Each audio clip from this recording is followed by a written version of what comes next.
rest if you have this available in your nervous system, because you may not. If you're in a survival response, you may not be able to just rest in your deeper self, but you may be able to allow yourself small pockets of time.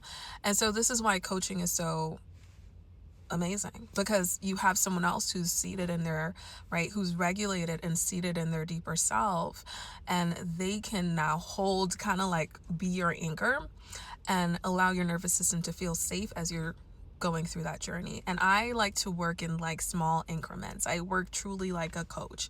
We start very tiny, and I do this with myself as well.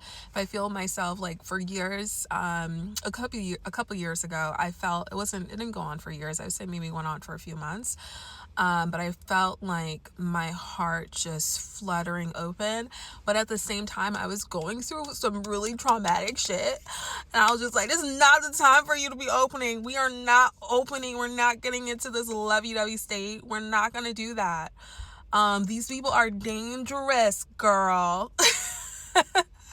And so what I did, because expansion is not going to come at the perfect time, what I did, however, and I knew that also what had kicked up in these relationships was because of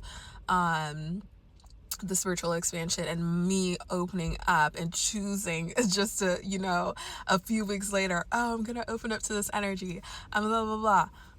Chaos ensued. Not to scare y'all, but it will like the dynamics in your relationships, as you start to lean into love and you start to not be afraid to speak up for yourself, blah blah blah, hold your boundaries, because you're really like, actually I love myself and I think I deserve better. And it's not coming from like I'm gonna fight you about my boundaries. It's like coming from a very sovereign